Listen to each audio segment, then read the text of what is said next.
आज का जो टॉपिक है वो ग्लूकोज की संरचना है। ग्लूकोज की संरचना पढ़ेंगे और साथ ही साथ जितना मैं पॉइंट बताऊंगा प्रत्येक पॉइंट एक क्वेश्चन बनेगा, है ना।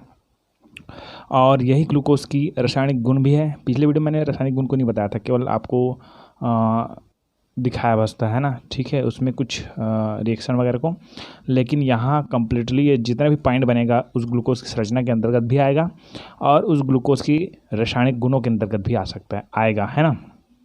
तो चलते हैं सीधा ग्लूकोज की संरचना में। और यहाँ पर जो क्वेश्चन आएगा उसको मैं थोड़ा सा बता देता हूँ कि जैसे कि यहाँ पर होता है, ये है आपका कीटोन समूह, यह एल्डिहाइड, यह हाइड्रोक्सिल, है ना। तो यहाँ पर क्वेश्चन आता है कि सिद्ध कीजिए कि ग्लूकोज की संरचना में कीटोन पाया जाता है। सिद्ध कीजिए कि ग्लूकोज की संरचना में CHO एल्डिहाइड पाया जाता है। सिद्ध कीजिए कि 5 हाइड्रोक्सिल समूह कीटोन में ग्लूकोज में पाया जाता है। ऐसे क्वेश्चन तो यहाँ पर डिटेल मैं शुरू करूँगा। तो ग्लूकोज की संरचना का पहला पॉइंट, दूसरा पॉइंट और तीसरा पॉइंट ऐसा शुरू होता जाएगा, ठीक है ना। जिसमें से जो इंपॉर्टेंट उसको मैं शुरुआत करता हूँ तीसरा पॉइंट से, लेकिन आप लिखेंगे तो पहला पॉइंट से ही लिखेंगे, ठीक है ना। चलिए, तो तीसरा पॉइंट में सिद्ध कीजिए, यहाँ पर क्वेश्चन बनेगा कि सिद्ध कीजिए कि ग्लूकोज की संरचना में कार्बोनिल समूह में, अर्थात कार्बोनिल मतलब कौन है अपने पास, एक कीटोन समूह की उपस्थित होता है, ठीक है। तो सीधा हम लोग पॉइंट में चलते हैं। या आपका ये पॉइंट बनेगा ग्लूकोज की संरचना का तीसरा पॉइंट, या पहला पॉइंट बना दीजिए, कोई दिक्कत नहीं, उसको लास्ट कर देंगे, है ना। तो कार्बोनिल C+O समूह की उपस्थिति, क्योंकि ग्लूकोज की संरचना में ये उपस्थित होता है, ऐसे भी बताना है। और ये भी बताना है कि सिद्ध करना है कि ग्लूकोज की संरचना में C वाला एक कीटोन समूह उपस्थित होता है या कार्बोनिल उपस्थित होता है। चलिए, तो सीधा चलते हैं टॉपिक में, है ना। तो सबसे पहले देखिए कि ग्लूकोज हाइड्रोक्सिल एमीन के साथ क्रिया करके, किसके साथ क्रिया करके, हाइड्रोक्सिल एमीन के साथ क्रिया करके। चलिए बात करता हूँ थोड़ा सा हाइड्रोक्सिल एमीन। ये हमारे पास ग्लूकोज CHO CHOH 4 CH2OH, ये ग्लूकोज है अपने पास, ठीक है।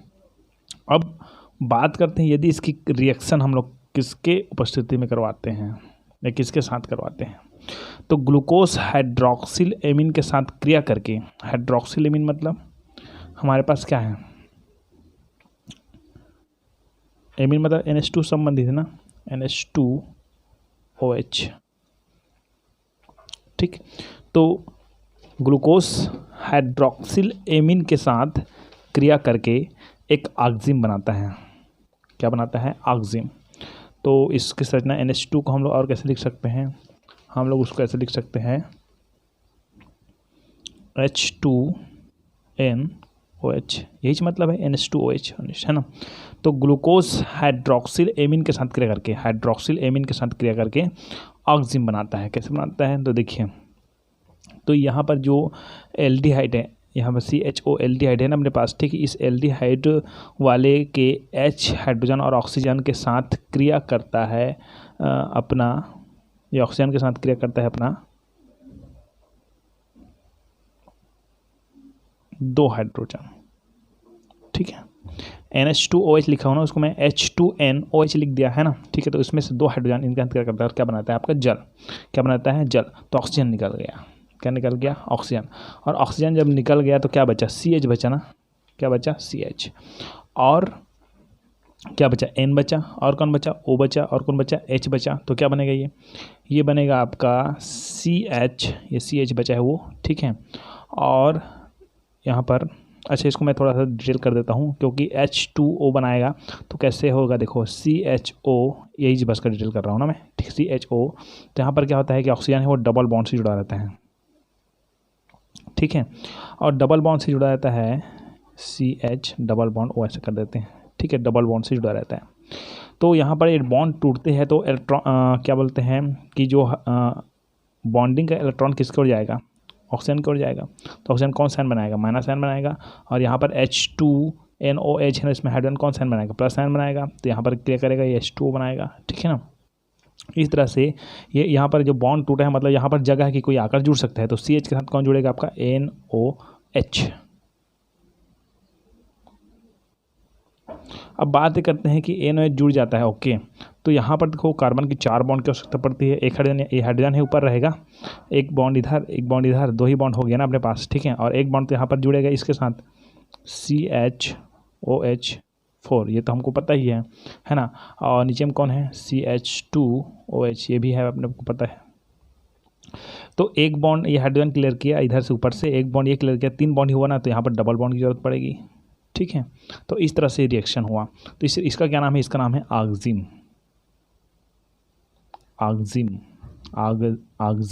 ठीक है। अब आपको समझ आ गया होगा यहाँ पर रिएक्शन कैसा हुआ है करके, है ना। तो ग्लूकोज है हाइड्रोक्सिलेमिन के साथ क्रिया करके एक ऑक्सीजन बनाता है। ये कार्बोनिल समूह की अभिलाक्षणिक क्रिया है। कार्बोनिल समूह क्या करता है, कोई भी कार्बोनिल समूह है वहाँ किसके साथ, हाइड्रोक्सीएमिन के साथ क्रिया करता है और क्या बनाता है, ऑक्सीजन बनाता है। ये किसका अभिलाक्षणिक गुण है, कार्बोनिल ग्रुप का। तो इससे ये सिद्ध हो जाता है कि इस ग्लूकोज में कौन सा ग्रुप है, कार्बोनिल समूह है। कार्बोनिल समूह मतलब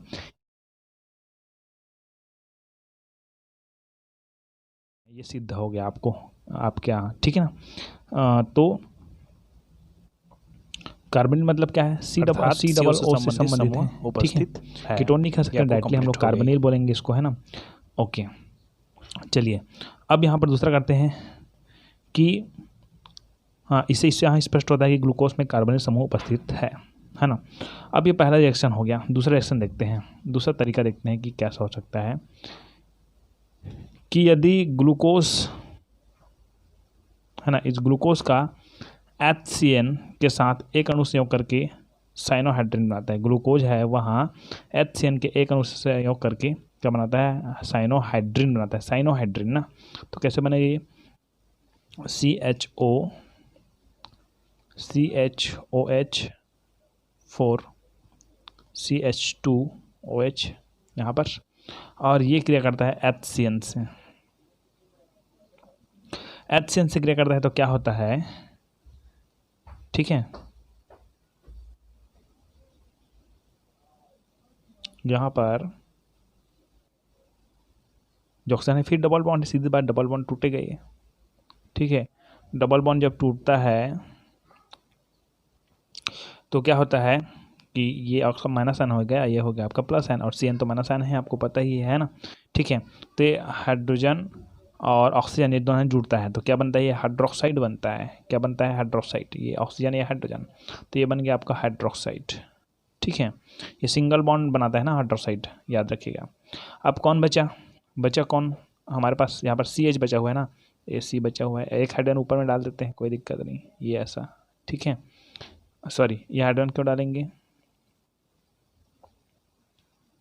इसी के साथ अंदर में लिख देते तो ही चलेगा, नहीं ये भी चल जाएगा, कोई दिक्कत नहीं, चलो डाल देते हैं CH, ठीक है।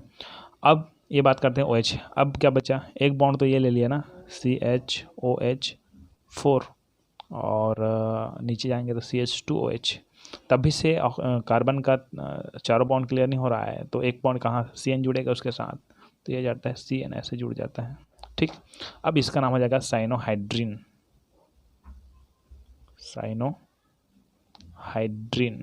ठीक है। तो देखिए ग्लूकोज HCN के एक अणु से संयोग करके साइनोहाइड्रिन बनाता है, जिससे यहाँ सिद्ध होता है कि उसमें कार्बोनिल समूह उपस्थित है। क्योंकि कार्बोनिल समूह है की तरह कार्य कर रहा है, ग्लूकोज में ग्लूकोज है वहाँ कार्बोनिल समूह के अभिलक्षण प्रदर्शित कर रहा है ना, ठीक है, ओके। तो ये बहुत ही डिफ़िकल्ट है, इसको समझने में दिक्कत आती है। तो एक बात नॉर्मल बता देता हूँ कि ये जो ग्लूकोज है, ये ग्लूकोज है वो किसके साथ, हाइड्रोक्सिलेमिन के साथ क्रिया करता है, तो क्या बनाता है, ऑक्सीजन बनाता है। तो इससे सिद्ध होता है कि ये ग्लूकोज में क्या पाता है, कार्बोनिल समूह उपस्थित है। कार्बोनिल समूह मतलब ये एल्डिहाइड है, सीधी बात है ना, ये कीटोन है कह सकते हैं, ओके। और दूसरी बात करते हैं हम लोग, यदि हम लोग ये एक बस को लिखना है ना, दोनों को बताने का मतलब नहीं है, ठीक है। और दूसरा में क्या आता है कि यदि हम लोग ग्लूकोज को HCN के साथ क्या करवाते हैं, ठीक है ना, HCN के साथ क्या करवाते हैं तो क्या बनता है, साइनोहाइड्रिन बनता है, ठीक है, जो कि किसका, कार्बोनिल समूह का भी लाक्षणिक गुण है। इससे यह सिद्ध होता है, साइनोहाइड्रिन का बनना ये सिद्ध होता है कि ग्लूकोज में कार्बोनिल समूह उपस्थित होता है, ठीक है। चलो आगे देखते हैं। यदि चौथा नंबर का कि एल्डिहाइड समूह की उपस्थिति, यह सिद्ध करिए कि ग्लूकोज में एल्डिहाइड समूह उपस्थित होता है ना। चलिए, तो दो हर में दो विधि बता रहा हूँ, है ना। ऐसे तो आप एक ही विधि लिखना है। तो ग्लूकोज है ब्रोमीन जल तथा द्वारा ऑक्सीकृत होकर, ग्लूकोज है वह किसके साथ, ब्रोमीन जल के साथ। तो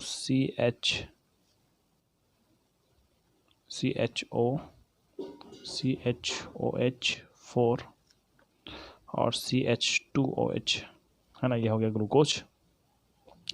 तो ग्लूकोज ब्रोमीन जल के द्वारा ऑक्सीकृत होकर, ब्रोमीन जल के द्वारा ना, Br2, और ऑक्सीकृत ये बच्चा वाला ऑक्सीजन, ठीक है, छोटा ऑक्सीजन बोलते हैं इसको, है ना।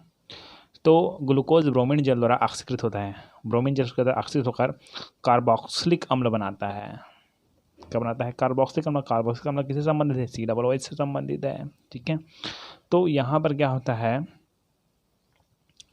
कि ये ब्रोमीन है वो ये जो ब्रोमीन जल है, ब्रोमीन है, उसके द्वारा ऑक्सीकृत होता है और वो क्या बनाता है, आपका बना देगा वो कार्बोक्सिलिक अम्ल। कार्बोक्सिलिक अम्ल मतलब किससे संबंधित है, COOH से संबंधित है, ठीक है।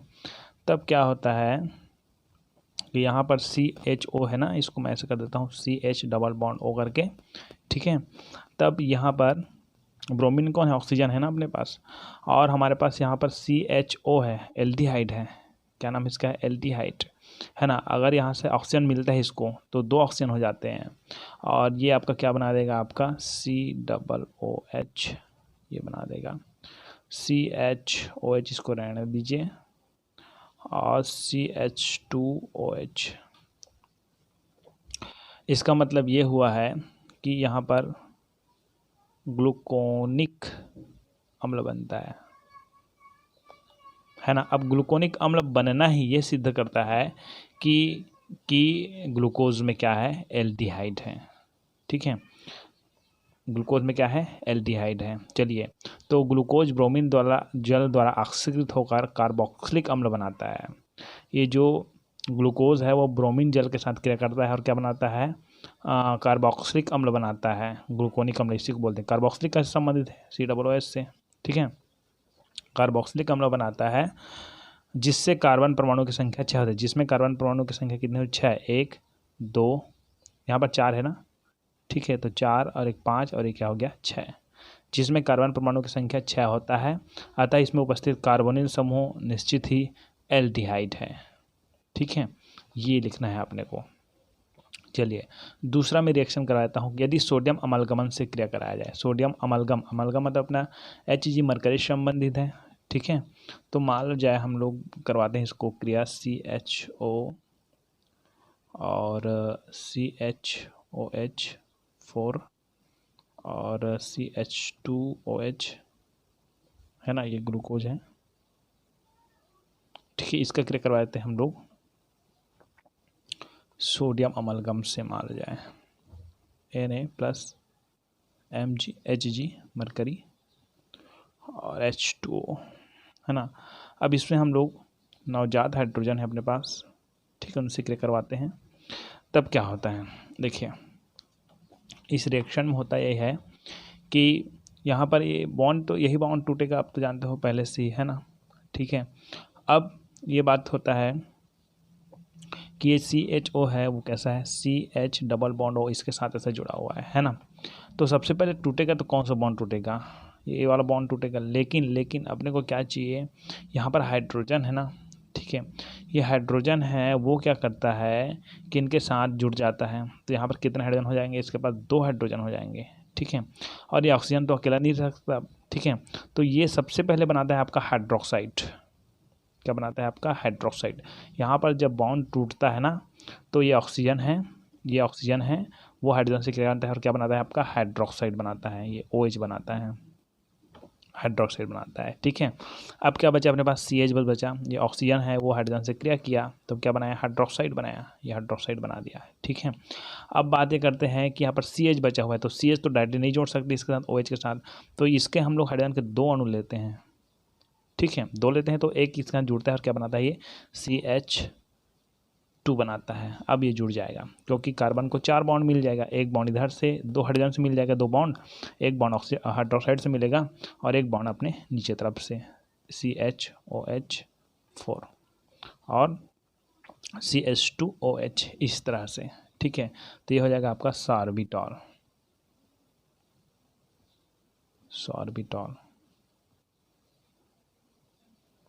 ठीक है, ये हो गया सॉर्बिटॉल।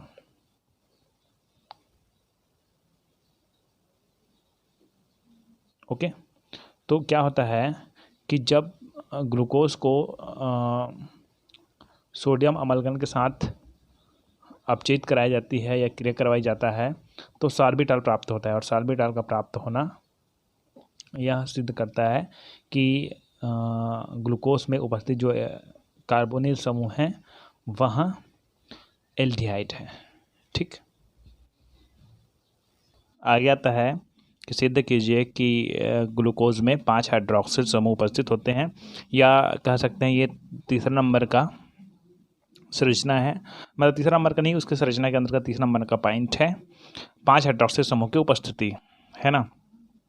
तो यहाँ पर इसकी गुण भी हो सकता है कि यदि PCl5 से हम लोग ग्लूकोज से क्रिया करवाते हैं तो क्या होता है करके, है ना।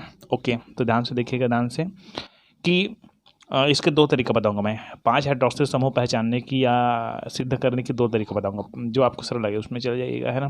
तो पहले देखते हैं कि यदि ग्लूकोज की क्रिया यदि डाल बार हो गया ना, यदि ग्लूकोज की क्रिया यदि PCl5 फास्फोरस पेंटा क्लोराइड से कराई जाती है तो पेंटाक्लोरोग्लूकोज बनता है ना। और पेंटाक्लोरोग्लूकोज का बनना यह स्पष्ट करता है कि ग्लूकोज में 5 हाइड्रोक्सिल समूह उपस्थित है। ठीक है, अब क्यों करेगा मैं बता रहा हूँ आपको, है ना, कि पेंटाक्लोरो कब बनेगा, जब ग्लूकोज से 5 OH बाहर निकलेगा ना, तभी वो फास्फोरस पेंटाक्लोराइड से क्रिया करेगा। इसको स्पष्ट करने के लिए बार बार देखना पड़ेगा आपको। देखिए ध्यान से कि ये हो गया ग्लूकोज प्लस PCl5 से हम लोग क्रिया करवाते हैं। ओके, तो अगर PCl5 से क्रिया करवाते हैं तो सबसे पहले रिएक्शन देखिए, CHO यहाँ पर डबल बॉन्ड है ना, डबल बॉन्ड O है कार्बन के साथ और हाइड्रोजन ऊपर की ओर है। तो सबसे पहले हम लोग अधिकतर तोड़ते तो यहीं पर तोड़ते थे और कोई चीज़ जोड़ते थे, है ना। अब यहाँ भाई ये ऑक्सीजन है, माइनस आयन वाले हैं, ठीक है, और ये क्लोरीन जोड़ना है ना, माइनस आयन वाले हैं, तो माइनस तो नहीं जोड़ सकते, इसलिए हम लोग यहाँ वाली बात तो नहीं कर सकते, है ना। अब बात करते हैं प्रतिस्थापित होने वाली। चलो, ये क्लोरीन है वो हाइड्रोजन के साथ मिलकर HCl बना सकता है, हाइड्रोक्लोरिक अम्ल जी। लेकिन अभी ये क्या करता है, क्लोरीन है वहाँ OH का प्रतिस्थापन करता है ना, कि हमको क्या सिद्ध करना है कि OH होता है किसमें होता है, ग्लूकोज में। तो PCl में से जो Cl है वो अगर किसी चीज़ को प्रतिस्थापित करती है तो वो कौन है, वो OH है, उसी को प्रतिस्थापित करेगी। जितना OH होगा उतना ही मात्रा में PCl5 हम लोग लेंगे, उतने ही मोल में, ठीक है ना। तो यही एकदम सिंपल है कि ग्लूकोज की क्रिया यदि पेंटाक्लोराइड से कराई जाती है तो पेंटाक्लोरोग्लूकोज बनता है। तो ये जो क्लोरीन है वो OH को हटाता है, प्रतिस्थापित करता है ना, इसके साथ जुड़ता नहीं है, जुड़ता तो HCl बनता, वो बनेगा, ओके, वो ही बनेगा, है ना। लेकिन अभी हम लोग प्रतिस्थापित करवा रहे हैं तो क्या होता है, CH और यहाँ पर OH का स्थान, प्रतिस्थापित स्थान कौन लेता है, हैलोजन मतलब क्लोरीन, तो ये बन जाता है CHCl, ठीक है। और ये क्लोरोफार्मा के अंतर्गत है ना, और यहाँ पर ये 4 तो है ही, ठीक है, और नीचे में है क्या, CH2OH। इसको यहाँ से हमारे पास एक और हाइड्रोक्साइड है, ठीक है, हाइड्रोक्सिल है, हाइड्रोक्साइड कह सकते हैं, हाइड्रोक्सिल है। इस हाइड्रोक्सिल समूह को एक क्लोरीन फिर क्या कर देता है, हटा देता है और बनता है CH2Cl। यहाँ पर केवल प्रतिस्थापन हुआ है, ठीक है। और बाई प्रोडक्ट के रूप में कौन कौन बनता है और कौन बचता है, यहाँ पर फास्फोरस बच गया ना, और ये प्लस आयन है जी। तो ये क्या करेगा, ये किस क्रिया करेगा, ऑक्सीजन के साथ, क्योंकि हमारे पास यहाँ पर क्या है, हाइड्रोजन और ऑक्सीजन बाहर हुआ है ना, ठीक है। कौन बाहर हुआ है, OH, यहाँ पर भी OH बाहर हुआ है, मतलब हाइड्रोजन भी बाहर हुआ है और ऑक्सीजन भी बाहर होता है। तो ऑक्सीजन को कौन लेगा? ये फास्फोरस लेगा। तो PO तो डायरेक्टली नहीं बनाएगा, तो साथ में और किसकी आवश्यकता पड़ेगी? क्लोरीन की आवश्यकता पड़ेगी। तो ये बनाता है आपका POCl3। इसको बताने की जरूरत नहीं है किसकी संरचना है ना, आप बहुत जगह पढ़े होंगे, है ना। तो ये बनाएगा PCl3 और क्या बनाएगा? हाइड्रोजन है और हमारे पास हाइड्रोजन भी निकला हुआ है, ऑक्सीजन भी निकला हुआ है, तो ये क्या है, हाइड्रोजन क्या करेगा और क्या बनाएगा? HCl बनाएगा, हाइड्रोक्लोरिक अम्ल। ठीक है, तो ये जो बना है वो एक दो है ना, और तीन, सॉरी एक, और यहाँ पर 4 कार्बन है, इधर 4 कार्बन, ये 6 कार्बन का है। ठीक है, और क्लोरीन की बात करते हैं, तो ये यहाँ पर 4 क्लोरीन है और एक, कुल मिलाकर 5 क्लोरीन। तो इसको क्या बोलेंगे? पेंटा क्लोरीन है ना, क्लोरीन जुड़ा है तो क्लोरो। ठीक है, और ये सूत्र किसका है? ये सूत्र आपका ग्लूकोज का है। ठीक है, तो पेंटा क्लोरो ग्लूकोज इसका नाम हो गया। ठीक है ना। अब क्या करना है अपने को? नॉर्मल कुछ बात नहीं है। आप अगर यहाँ पर आपको एक चीज़ पता हो गया होगा कि पेंटाक्लोरो का बनना ही ये सिद्ध करता है कि यहाँ पर क्या था? हाइड्रोक्साइड था, हाइड्रोक्सिल था। क्यों? क्योंकि यहाँ पर क्या होता है कि 5 क्लोरीन के द्वारा प्रतिस्थापित किया गया था ना। तो 5 क्लोरीन के द्वारा प्रतिस्थापित का मतलब PCl के कितने अणु होंगे आपके पास? 5 अणु होंगे ना। कितने अणु होंगे? 5। ठीक है, तो PCl5 के 5 अणु 5 मोल के द्वारा, है ना, प्रतिस्थापित किया गया था। तो कितने? 5 क्लोरीन ने प्रतिस्थापित किया था, तो कितने होंगे? 5 हाइड्रोक्सिल होंगे इसके पास। तो 5 हाइड्रोक्सिल निकले, तो इसे सिद्ध हो गया कि ग्लूकोज में क्या था? 5 हाइड्रोक्सिल था, है ना। क्यों? क्योंकि PCl में से जो क्लोरीन है वो 5 OH को क्या किया है? प्रतिस्थापित किया है। 4 इधर किया है और 1 इधर किया है, मतलब 5 OH को प्रतिस्थापित किया है। इससे ये सिद्ध होता है कि ग्लूकोज में क्या था? OH था, जिसको Cl ने क्या कर दिया? प्रतिस्थापित कर दिया। ठीक है, और क्या बनाया? पेंटाक्लोरो ग्लूकोज बनाया। ठीक है, तो इस तरह से। अच्छा, यहाँ पर आप अगर समीकरण संतुलित करना कर लीजिएगा। यहाँ पर देखिए फास्फोरस 5 है, इधर 5 लगा दीजिएगा। ठीक है, और क्लोरीन की संख्या 5 पंचे 25 हो गया ना, इधर संख्या बढ़ जाएगी, 5 से 15 इधर हो गया, और 15 5 20 इधर हो गया, और 20 5 25 इधर कर दीजिएगा। ठीक है, तो ये हो गया इस तरह समीकरण संतुलित, है ना। तो ये पेंटाक्लोरोग्लूकोज हो गया। ठीक है, अब दूसरा तरीका देखते हैं। दूसरा तरीका भी सिंपल है। ठीक है, रिएक्शन बस में दिक्कत आती है। तो देखिए, ग्लूकोज को एसिटिक एनहाइड्राइड द्वारा एसिटिलीकरण करने से ग्लूकोज पेंटा एसिटेट बनता है। चलिए, तो ये अपने पास है ग्लूकोज। ठीक है, उसका हम लोग क्रिया करवाते हैं किसके साथ? CH3CO, इसको ऐसे लिखते हैं अलग करके, एक में लिख देते हैं, चलो। 2 जने हैं ना, और ऑक्सीजन। इसका कैसा बना होगा? देखो, CH3CO single bond oxygen, CH3CO single bond oxygen. तो इसी ऑक्सीजन को डबल बॉन्ड मिल गया ना। ठीक है, इस तरह से इसकी संरचना है। ओके, इसको मैं इस तरह से लिख लूँ, है ना, आप सबकी आज्ञा हो तो। हाँ, तो CH3CO2O है ना, यहाँ से क्रिया करता है, तो इसको भी रहने दो ना, CH3CO। ठीक है, तो ग्लूकोज के एसिटिक एनहाइड्राइड ही अपने पास है। ठीक है ना, और एक चीज़ आपको पता होना चाहिए कि हमारे पास जो CH3CO है वो कौन है। ठीक है, तो ये क्या है आपका? ये CH3CH है, वो क्या है? एसिल समूह है। तो ये जो एसिल समूह है उसके रिएक्शन देखते हैं हम लोग। ठीक है, तो ये इस तरह से होता है। तो क्या होता है कि हमको पता है पहले से कि ये डबल बॉन्ड के साथ जुड़ा हुआ है, ऑक्सीजन है। तो सैलिसिलिक में CH3, ये जो एसिल समूह है CH3CO है ना, ठीक है, वो क्रिया करता है इनके साथ।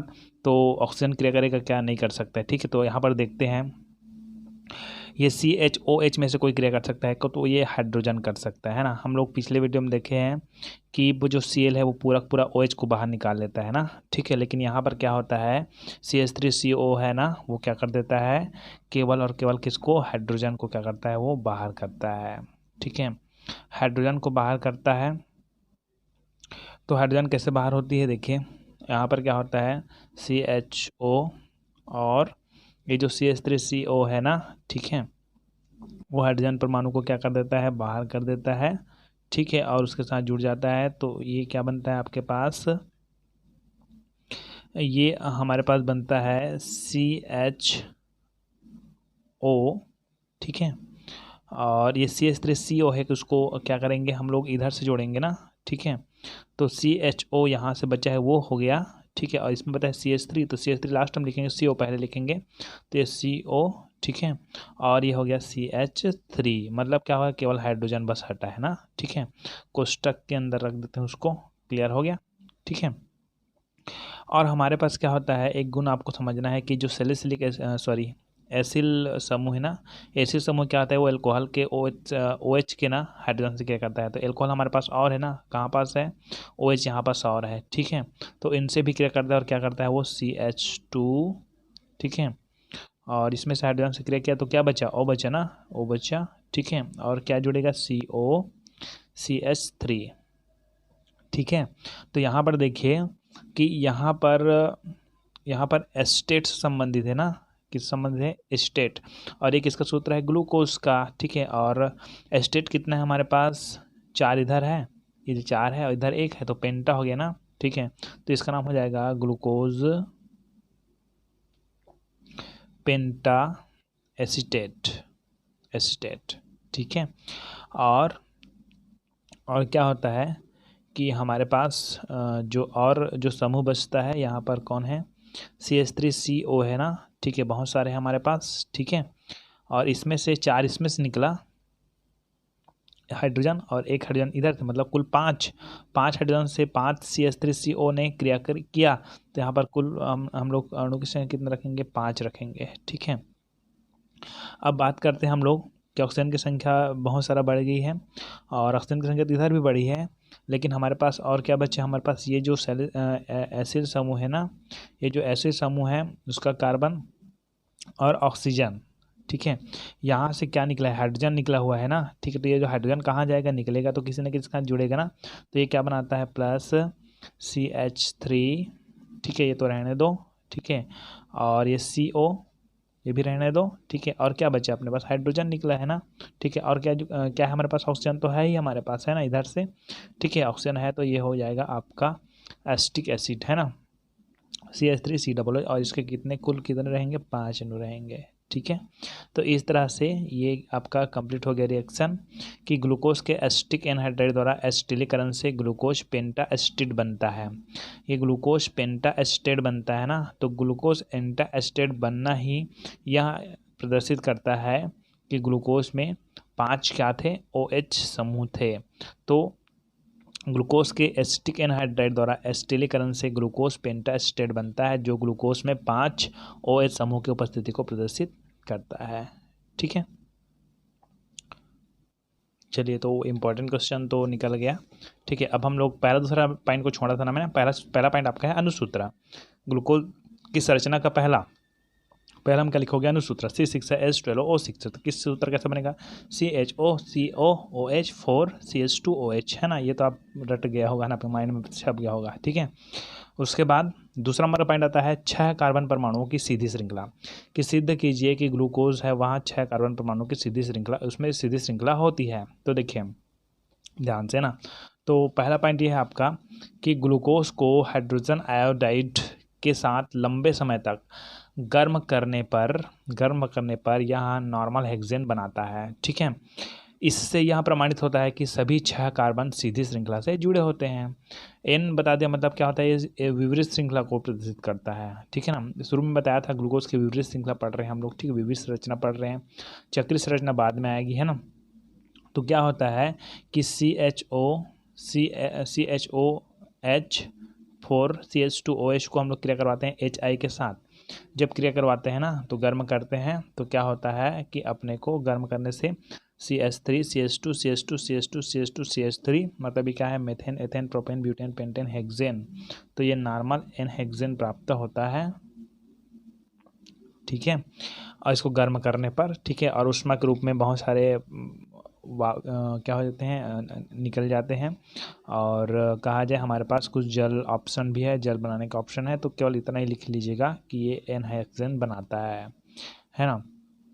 एक और तरीका है जो मैंने आपको बताया था सार्बिटॉल बनाने की, ठीक है, सार्बिटॉल बनाने की वो विधि भी कहा जाए बताता है कि उसमें 6 कार्बन लंबी कार्बन श्रृंखला है करके, ठीक है। ओके।